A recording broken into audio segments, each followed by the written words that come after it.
Hello my YouTube family, कैसे हैं आप। आशा करती हूँ कि आप बहुत अच्छे होंगे। स्वागत है आपका मेरे यूट्यूब चैनल आरव का स्टोरी वर्ल्ड 426 में। आइए शुरू करते हैं आज की कहानी। शाम को आते हुए राशन लेते आना, और हाँ, मुन्ना के स्कूल में फ़ीस भरनी है, उसके लिए पैसे देते जाओ। बीवी की इस मांग पर जेबें उल्टी करके दिखाने के सिवा बड़े के पास कोई दूसरा उत्तर नहीं था। माथे पर चिंता की लकीरों के साथ सवेरे तो बड़ा भाई अपने काम पर निकल गया, लेकिन उस शाम उसने पूरे परिवार के सामने इस आर्थिक संकट को दूर करने के लिए एक प्रस्ताव रखा। क्यों ना हम उस प्लॉट को बेच दें जिसे बाबूजी ने लक्ष्मी को शादी में देने के लिए खरीदा था। बेटी को दी हुई चीज़ वापस नहीं मांगते, पाप लगता है। लक्ष्मी का जन्म होते ही घर खुशियों से भर गया था। तभी तुम्हारे बाप ने ये तय कर लिया था कि ये प्लॉट लक्ष्मी का है, जो उसे उसकी शादी में दे दिया जाएगा। माँ ने अपना विरोध जताते हुए कहा। कौन सी बेटी? वो बेटी जो प्रेम विवाह कर घर की इज्जत को खाक में मिला गई और पिताजी की अंतिम यात्रा में भी शामिल नहीं हुई। बड़े ने शब्द बाण मारते हुए कहा। मेरा मुंह मत खुलवा यहाँ। कौन नहीं जानता कि लक्ष्मी को उस दिन गली के नाके से ही लौटा दिया गया था और उससे अपने पिता से आखिरी बार मिलने का हक भी छीन लिया गया था। माँ ने बेटी का पक्ष लेते हुए कहा। माँ के इस वार से दोनों बेटे चुप हो गए। न बड़ा बेटा कुछ बोल पाया, न छोटे बेटे के मुंह से कोई शब्द फूटा। थोड़ी देर की शांति के बाद छोटा भाई बोला, प्लॉट बेच तो देंगे, पर क्या लक्ष्मी कागजात पर दस्तखत करेगी? मुझे नहीं लगता वो हमारा भला सोच भी सकती है। आखिर है तो औरत जात, पुरुषों की परिस्थिति कैसे समझ पाएगी। काफ़ी वाद विवाद और सोच विचार के बाद सब इस बात पर सहमत हुए और पड़ोस के मोहल्ले की लक्ष्मी की दोस्त को बोलकर लक्ष्मी को घर आने का न्योता दे दिया गया। अगले दिन सुबह गली के नाके पर खेल रहे बड़े भाई के लड़के की बुआ आ गई की आवाज़ सुन घरवाले चौकन्ने हो गए। दोनों भाई मन में द्वेष और नफरत के साथ उसको कैसे घर में आने के लिए कहें, इसी दुविधा में थे। वो कहते हैं ना, जरूरत के वक्त गधे को भी बाप बनाना पड़ता है। उसी कहावत के हिसाब से दोनों भाई बहन से बात करने के लिए तैयार हुए। दरवाजे पर जब बेटी और दामाद ने पूरे 7 साल बाद कदम रखा तो माँ की आंखें भर आईं और दोनों को बड़े प्यार से घर के अंदर लेकर आई। बेटी और दामाद भी माँ का इतना स्नेह देखकर भाव विभोर हो गए। शाम को साथ में बैठे बेटी दोनों बेटों और दामाद के आगे हिचकिचाते हुए माँ ने ही प्लॉट का मुद्दा उठाया। लक्ष्मी को थोड़ा अंदेशा था कि कोई बड़ी बात होगी। लक्ष्मी उसी दिन से सोच रही थी कि ऐसी क्या बात हो सकती है कि जो खड़ूस भाई उसे बाप का मुंह भी दिखाने के खिलाफ थे, वो अचानक इतने कैसे पिघल गए। लेकिन अब उसको सारी बात समझ में आ गई। लक्ष्मी ने तिरछी नज़र से पति की तरफ देखा तो वो बोल पड़ा।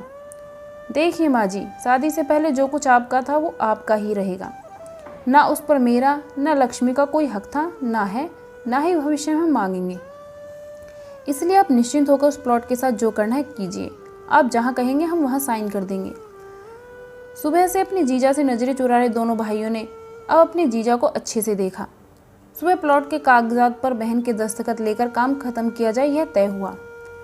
सब इस मीटिंग को ख़त्म कर उठ ही रहे थे कि टीवी पर अनाउंसमेंट हुआ कि आने वाले 21 दिनों तक देश में लॉकडाउन लगाया जा रहा है। लक्ष्मी के पति ने फ़ोन पर बात करने के बाद कहा, अब हम क्या करेंगे लक्ष्मी, कल की बस भी रद्द हो गई है और 21 दिनों तक कोई बस नहीं है, हम तो फंस गए। इस खबर से दोनों भाई बहुत निराश हो गए, क्योंकि एक तो उनकी आमदनी कम थी और 2 लोगों का और खाने पीने का बोझा बढ़ गया था।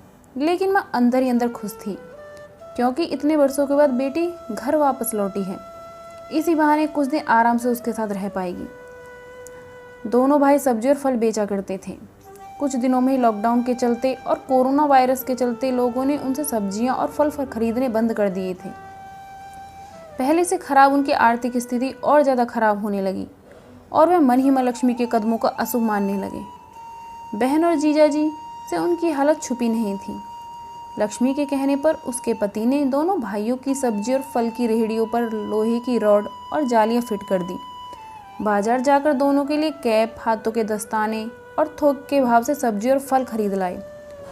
दोनों की रेहड़ियां अच्छे से तैयार कर फल और सब्जियां ढककर दोनों भाइयों को टोपी और दस्ताने देकर जीजा जी ने उनसे कहा, एक बार इस तरह धंधा करके देखो, शायद आपका मुनाफा बढ़ जाए।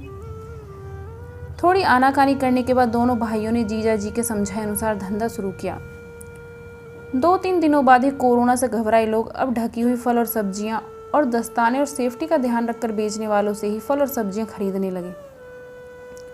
इस तरह समझदार दामाद की वजह से धीरे धीरे दोनों भाइयों का धंधा अच्छा चलने लगा और उनके घर का गल्ला जो पहले खाली हो रहा था अब धीरे धीरे भरने लगा।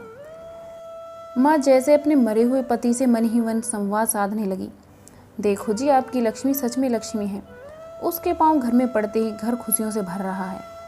दोनों भाइयों के आंखों में पहले जो गुस्सा था उसकी जगह अब शर्म ने ले ली थी। वह मन ही मन सोचते थे, क्या गलत किया था बहन ने, जो हमने उसके साथ इतना बुरा सलूक किया। शादी ही तो की थी और शादी करने से पहले हमें बताया भी तो था। हम ही थे जो उसे स्वीकार नहीं कर पाए। दोनों भाइयों के मन में द्वेष और नफरत धीरे धीरे क्वारंटीन हो गई।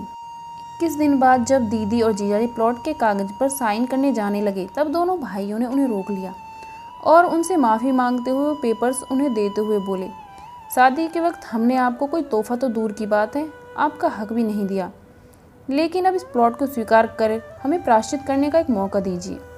सभी की आंखों में खुशी के आंसू आ गए और माँ ऊपर देखकर बोली, देखा, आपकी लाडली ने आज फिर हमारा घर खुशियों से भर दिया है। दोस्तों, अगर आपको ये वीडियो पसंद आई है तो वीडियो को लाइक कीजिए और शेयर कीजिए। अगर आप मेरे चैनल पर नए हैं तो मेरे चैनल को सब्सक्राइब कीजिए। Thanks for watching.